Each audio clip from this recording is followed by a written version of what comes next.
I mean, I wasn't standing right there when she said it. I was there when it was said in the environment, but I'm doing it. But I mean, of course, that was an endorsement that I'm going to use in every reel that I ever use for the rest of my career. I mean, Rihanna, one of the biggest stars in music, in branding, in tech, as an entrepreneur, she's somebody that I've respected and loved and who I believe sees me for me, says that when she wants to speak to her people, she goes to Hollywood Unlocked. I mean, how can you beat that?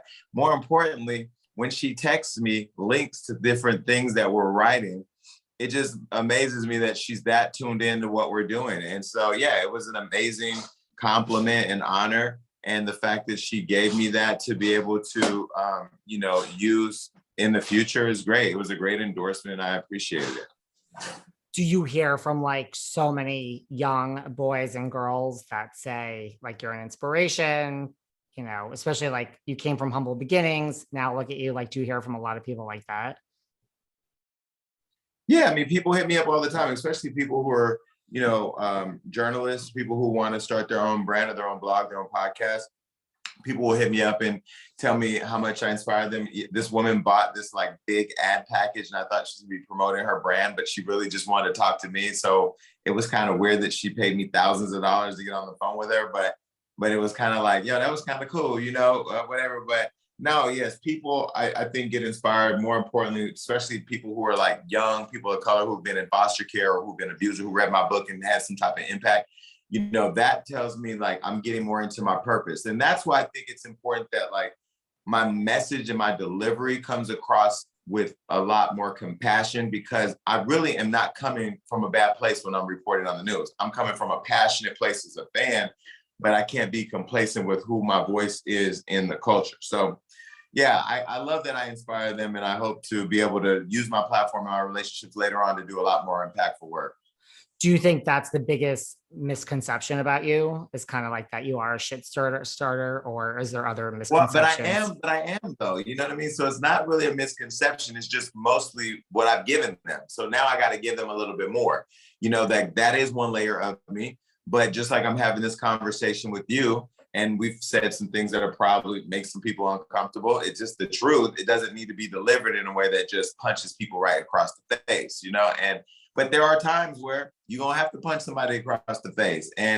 But those are going to be the times that stand out instead of it being, here we go again, Totally. What about the fact that, I mean, you're out. I'm like a gay man myself. Like, do you hear from a lot of like young gay men and women that say you're a positive role model? Like, how important is that? No, really? I mean, like I think one of the disappointments that I've had is that I haven't heard from many more people in the gay community. I mean, I'm openly gay, Black and gay, proud and out and gay. I'm a nationally syndicated radio host in urban music who's gay. There's never been another me that's out.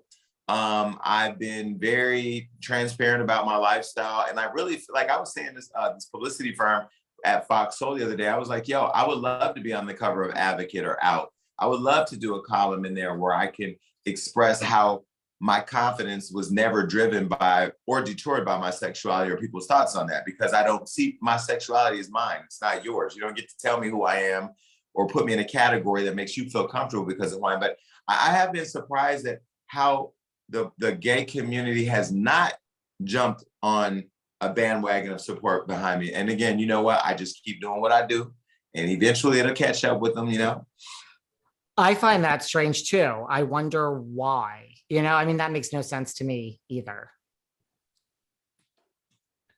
I don't know. What I will say, the thing that I do talk about publicly is I am very aware that what I am doing, even though people may not acknowledge it right now, is opening doors for people later. One thing that you said that I thought was great that you picked up on was how I love VH1. You may not you, but they may not see it as a big deal. But when they want to get out their contract, they have something to reference now, because I did it. I didn't forget it. I didn't lose anything. I'm not afraid of not going back. If I do go back, I mean, I wanted to host the Love and Hip Hop reunion so bad. I was like, I've done it. I know everybody on every cast. I know all their business because we talk about them every day. I know the temperature at Love and Hip Hop. I already have a relationship with the network. Let me host the reunions. I'm not coming back to the show as a talent because it just doesn't make sense. But let me host the reunions because I can stir up the shit for you and I know the people. And they didn't give me that opportunity. So I just hosted the Baddies ATL reunion on the Zeus network and I killed it. And now I'm talking with Zeus about other shows that I can host, other shows I can develop. And so I always look at it like there's not one pony in the show. I didn't work out for you. Great. I'll work out for somebody else, you know? Yeah, that was one of the first things that stuck out to me, just because I know people that, you know, do not get out of their contracts and behind the scenes they try. And I know what the contracts look like. They're very one-sided and people don't just get out of them by asking. So that's the one thing that is the fear of closing that door to a very major corporation. It's not just VH1, it's VH1, MTV, Comedy Central, it's CBS. I mean, it's a whole conglomerate. And, you know, when you piss people off inside, conversations happen. But the thing that I always believe is, you know, one man's trash is another man's treasure. If I don't work out for you, I'm going to go be another man's treasure somewhere else. And guess what? You're going to have to see what your investment is reaping for somebody else, you know, but I don't have to be. The minute they let me on my contract, I went online, I did a post, I thanked them for everything they did for me. I showed them my appreciation. I called Mona Scott Young. I told her I appreciate everything she did. She understood. And she was actually trying to help me get out of my contract because she knew my ambitions were greater than being on her show. We still have an open door. We're still talking about creating together. So ultimately, Mona was a champion of me coming in the door at VH1 and leaving. VH1, you know, they ultimately let me out and there's no bad blood at all, at least on my standpoint.